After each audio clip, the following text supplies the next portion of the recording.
Throughout the years, since the very beginning of the Russian war against Ukraine, a lot of brave international volunteers joined Ukraine's armed forces to help defend democracy and freedom. A lot of volunteers also helped Ukrainian army and civilians in different ways by delivering supplies or helping with humanitarian efforts. And some of international volunteers worked really hard to deliver the latest and most crucial information to keep the international society informed about the situation in Ukraine. And fact is, they fought against the strongest Russian weapons. I'm talking about its propaganda and disinformation. Georgijs Ivanovs from Denmark is one of the war commentators who keeps running some of the most informative channels called Ukraine Matters, and he's joining us today.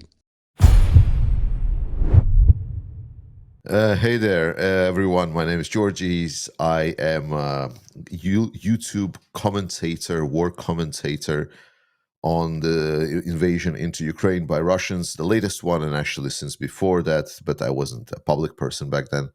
And now I have a YouTube channel that some people find popular, and some people like my takes, and therefore I talk about stuff. I have a master's degree in economics and business administration with a focus on information management, and I used those skills that I acquired during the studies to find good sources of information and refine and condense it in a way that is easier to understand. You have a really strong community of Ukraine supporters on your channel. Why it's important to keep running platforms like yours even today in 2025? I think today is the most important. Don't get me wrong. My platform is called Ukraine Matters, right? So we're rock solid, focusing on Ukraine and helping Ukraine win. And but my biggest point with Ukraine Matters is that it matters for us that Ukraine wins. That it matters for Europeans, especially. I'm a European, so I give a European perspective for it. And for us in Europe, for a long time we didn't have like some kind of guiding light. What is the target we're going for? It has been kind of US, but US has been drifting away a little bit in those values that are relevant in Europe. And we were kind of like mostly just flowing down the stream, rather than focusing on something like some kind of vision for the future. And I do believe that Ukraine right now offers that vision for the future of Europe, that revitalized, so to say, the Europe.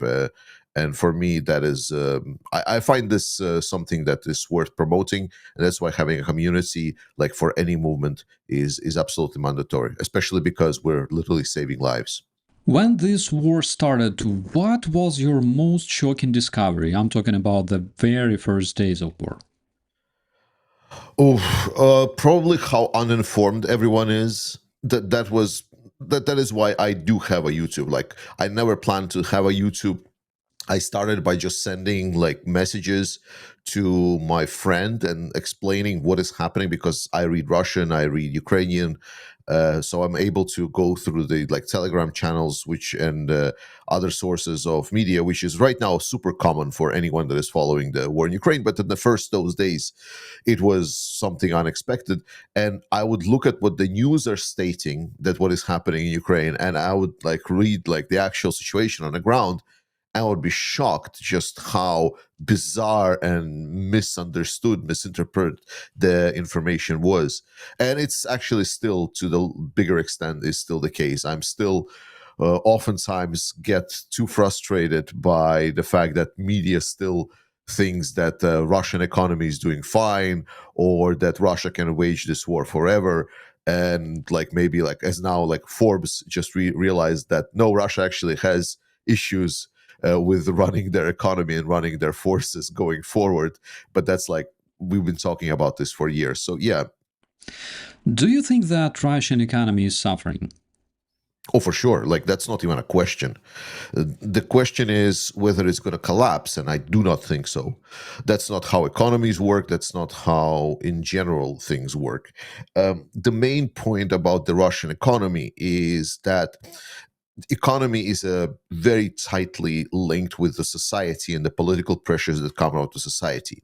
We a lot of times we were expecting that there's going to be some kind of pressure exerted on Putin by the Russian people, which again, like I think those people that are expecting that are a bit deluded, but still those actions should have been there for as people were expecting because it's so supposedly inhumane what Putin is doing. However, if Russian society has not been exposed to the pains of war, the economic pains especially, then how they can come to the understanding that war is bad? Like if they don't have some kind of moral ground to stand on, like if propaganda is just dominating all of that space. So Putin had a piggy bank for the war, a pretty big one, insanely huge one, and that piggy bank was what allowed him to wage the war for the last 3 years and preventing the Russian society to get exposed to the pains of war, actually. Well, besides the killings of the people, but again, in the Putin's pretend Russia, because they're almost forcing people to sign contracts, then it kind of gives, how do you say, like, credible negligibility or something like this. Like there's like a word for it in an English level language that I'm still struggling with. That like that allows you to essentially close your eyes and just say that, oh, but the guy signed a contract, of course he went there and died. That's like that was his own choice, and because of that it doesn't, like in Russian society there is no feeling that like people are being forced despite the fact that they're being forced to sign the contracts. It's stupid like that. Generally speaking, what's the biggest misconception about this war, in your opinion, that you see people repeating over and over again? The supposedly Ukraine is somehow inferior to Russia. The biggest misconception is that Russia is this unstoppable juggernaut that can never be beaten, and that Ukraine has the option to maybe resist, but in the end, the Russia will just roll out their real army, and then Ukraine will get crushed. And that's getting repeated on all levels. And more importantly than just being repeated, oftentimes you can kind of see in the people's thinking process, right? For example, when people start thinking, oh, let's talk about like peace negotiations. And a lot of people instantly, when they hear that peace negotiations, they jump instantly to conclusions that's like, oh, Ukraine will have to cede some territory, and then it's going to be like settled for peace, and Ukraine will have to accept unfair peace. That is like the first thing that pops into people's mind. And that's the problem of the thinking that supposedly Ukraine is inferior and they cannot ever win this, or Russia can never be beaten. Because when I think about peace negotiations, I think about like what kind of reparations Russia will pay, what kind of work, how they will get their war criminals to be trialed, and so on. That is the just peace that I only accept. Everything else is unjust peace. So that's my problem with the thinking, is that supposedly Russia is this big, strong, and so on, and that is the work of Putin's propaganda and how it was able to poison the well of our thinking. And I'm trying to kind of change it a little bit in our community by kind of reminding people that, the propaganda is poisoning your mind and the way that you're perceiving things. And that is on a more fundamental level than just stating some obvious facts like, oh, those planes that Ukraine shut down. No, no, no. We shut those planes down ourselves. Everyone's like, yeah, that's kind of silly. Why you do this, Russia? But it builds to the total narrative, and then it builds to the way that we're constructing thoughts. You've just returned from Ukraine. Can you talk a bit more about your trip? Yeah, it was very, very, very incredible experience for me and everyone else, right? Going to a war zone was very, very far on my life goal list. I was never expecting it going to be a war commentary or involved with war in any case. Like I was a guy that I like office jobs. Like, like I'm a data nerd. I like sitting in my spreadsheets. I like looking at how the ETL process is happening, stuff like that. Absolute things that are the most boring stuff ever. But I absolutely and thoroughly enjoyed it. And now I'm supposedly this public figure that is covering the one of the most, if not the most horrific thing that has happened in 21st century, and we're helping people out with it. And I think that was the most liberating to go and see whether our help is sufficient, whether we're doing enough, to see and understand the Ukrainian society just a little bit better, and to understand those layers of the society that are there. I think there is a lot of things that we can still do, but it was also hard just because I saw the resilience and the dedication of large parts of the Ukrainian society that are dedicated on winning this war. And I don't know how we can match that, like in Europe and so on. So it was very encouraging. It in the fact that very humbling. That's the word I'm looking for. It was very humbling to see that people, despite the air raid alarms, despite the bombings, explosions on the back, firings for the anti-drone teams, and so on, and the life goes on. Someone said a really good example, stating, "Listen, Georgie, like in Ukraine, it's like this: you can have a building absolutely bombed to the smithereens. You can have the chemist at the top of the building. There is not going to be a single window that is unbroken in that window because the bomb hit it or nearby. But there's going to be a coffee shop at the first floor of the building open, and you're going to be able to get your flat white." So that's the resilience of Ukrainians, and I think that kind of underscores it the best. And the second big thing was the tempo of how Ukrainian society, especially in the area of news, defense, we talked to a lot of guys that I still again cannot talk about. And just the tempo of work is like four times of what it is, for example, in Denmark. Probably it's a little bit faster in some more business savvy places on the earth, like in United States somewhere or some other business clusters. But the tempo was insane, and it was crazy to see that from a start of the week when you supposedly had like some kind of introduction seminar, whatever, and then by the end of the week, it's like there was like a century in between. It was crazy. What was your biggest impression from this trip? What did you learn? If in a sense, like for myself personally, I think I learned that I need to speed up. Like that's what I said about the speed, that things needs to get done, that we are doing things, we're doing great things, but I think there is much more things that we could be doing. And there's a lot of people both in Ukraine and around Ukraine, because I met a lot of foreigners that can really help around, and they're really helping around. I met some people that are working on investments into Ukrainian agriculture. They have been trying to build like silo towers or other parts, like for like other solutions for demining some of the fields for Ukraine. And this goes in so many layers. So if I say the biggest learnings for me is that we can do more, that this community can do more, and I myself can do more, despite the fact that supposedly we've been doing already a lot. But I think it is possible, and there we just need to engage more people. That's why I think the community aspect of Ukraine Matters is so important, because whenever we're going to need a call for something, we're going to have like like a proper project, we're going to be able to do a lot. Probably a simple question, but still very important. What would you say to all the people who keep repeating for 3 years straight that Russia is winning the war? It's not. I mean, that's the silliest narrative, right? Because if the person has been trying to say that Russia is winning from day one, well, then there is nothing that really can change that person's perspective. Then there are people that maybe support Ukraine, but just don't believe that Ukraine is quote unquote winning.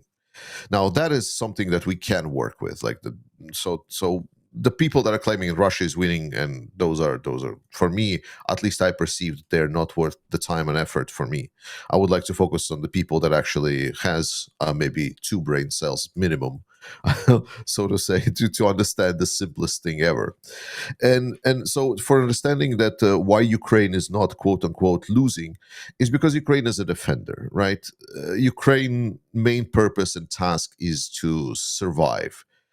That is important, and Ukraine is achieving that task swimmingly. Now, we would love to see, obviously, Ukraine return of its all of its territories. That is absolutely given, but we must not neglect the impact that Ukraine has had on the Russian both economy and society and so on. Because if Russia comes out of this war, it will not be painless. Like there's so many layers on how hard it is for Putin to end this war by this point, the coming back of all of these war veterans, the almost million casualties number that is looming out there. It is insane. In Afghanistan, Russia lost supposedly officially 10,000 troops. I cannot believe official numbers that were put up by the Soviet Unions or Russians anymore. Sorry. After seeing how they completely deny the existence of their dead soldiers and whatever, then it's an absolute atrocity. But we definitely can say that it's for sure more than people in Afghanistan, because the independent sources that go through like meticulously, like what kind of a like what is called the what kind of a writing there is like in a paper that someone died and there was a funeral for this guy. So there are journalists that are doing that and then going like name by name for every single confirmed kill, and it's already something around like 100,000. So even the absolutely 1,000% confirmed is already like 10,000 more than the Soviet Union's lost in Afghanistan. And the Soviet Union is not Russia per se. It's very incredibly wrong to equate the two. So the pain and the cost of this war for the Russians is insane. Now, the way that Russia exits this war is going to be crucial, right? Even if Ukraine will not return all of its territories, as we discussed earlier, because of the kind of settled frozen conflict narrative with Zelensky stating that we don't have the ability to return our territories, so we're going to just agree to an unconditional ceasefire, which is basically a gateway to a frozen conflict as soon as Putin at some point is going to agree, for example, on a 30-day ceasefire or like a 60-day ceasefire. Well, what then? Then it's nothing. There's not going to be any signed deal or whatnot. But what's going to happen is going to depend on how Russia exits the war. If there is this frozen moment, if that frozen moment, for example, for someone like Trump's administration and Europeans is just going to be like, oh, finally the shooting stopped, let's go business as usual, and then the sanctions get lifted off Russia, some kind of a trading restarting with Russia and so on, and then there is work being done on smoothing out the impact of this war, then it's going to be one ending. Then it's going to be very, very sad world we're going to find ourselves in, because Russia has the axis of evil that they are rock solidly like point targeted on destroying democracies, and we in democracies doesn't really make it hard for them. Like we already have political parties that are being sponsored by foreign actors, and they're just like, I mean, and we're kind of pretending that this is all fine, this is all okay. That would be like unfortunate scenario. However, the other scenario, if there is a level of sanctions preserved, if Zelensky planned that like we stop firing but we continue doing political pressure on Russia, which I think is a less likely scenario, if there is a political pressure on Russia, then there is a way forward. Like if Russia is politically pressured to return the territories to Ukraine, then there is a potential future for our world without maybe many years of wars. There's this very popular, I would say, narrative in the social media and specifically on Twitter that Russia is not your enemy. What would you say about this one? Stating that Russia is not your enemy is, well, firstly, there is like a bad way to think about it, which is like just the Russian propagandists and Russian lovers, and again, those people that after everything that Russia done, still treat it like normally. I mean, there's like three ways how this can go. Either they are malicious, uh, or they are evil, or they just want to see the world burn, democracy burn, and so on. That's the only three option that I can see. Then the second one is for the people that potentially are just deluded, which is unfortunately a lot of people nowadays. Like, we kind of had the whole collapse of any intellectualism inside the world. Right now, the world is run by vibes and feelings rather than hard facts. And I think the best description was it the Kelly and Conway from the Trump's administration #1, when she said that we're going to have alternative facts. So this is the world we're living in, with the alternative facts. So that's why when you're saying is like, well, Russia is literally destroying us and wants to destroy us, and I said like, yeah, but there are some alternative facts that are, well, usually made by Russia or pro-Russian parts, that they say it was like, oh, it's not everything as it seems. So no, Russia is absolutely. I mean, they're stating it loudly that they're against us as democracy. They want to change the world order, and the only difference is that potentially there are some people that do want to see a more authoritarian world order. What top three most crucial things need to be improved or done to help Ukraine win the war or help Russia collapse? More investments into Ukraine. I think that's the part #1. The Danish model, we need to scale it up. Right now, it's still very, very raw. There are two big things that needs to be improved. One is the scale, because right now, when we're talking with the Danish model, there's still some talks about like millions of dollars being invested in Ukraine. That is not good enough. We need to get into the number that is billions. Like, we need to talk about billions being invested into the Danish model. Or the Danish model, for the people that don't know, is when the countries are essentially spending money into production that is happening in Ukraine. So they're placing orders for Ukrainian companies, and they are trying to contribute to growing the Ukrainian domestic production. That is the Danish model.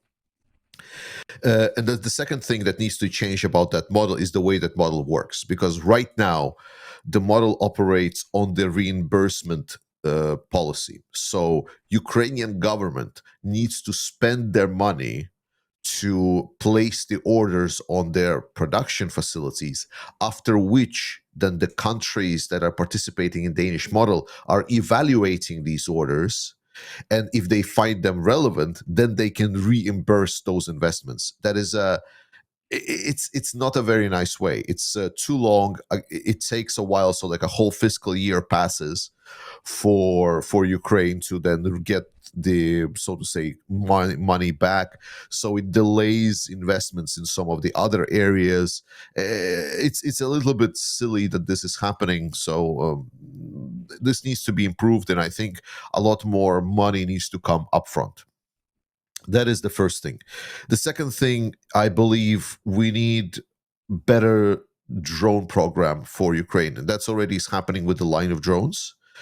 I'm glad that it's being happening with a focus on defense. The fact that the line of drones is an initiative by the five probably biggest and best drone units in Ukraine, and they are building essentially an impenetrable line of about 50 kilometers across the front line that no Russian will ever cross, because they're all going to be dead. I think that is great, but I truly believe that there needs to be new tactics discovered and made. How to use drones offensively.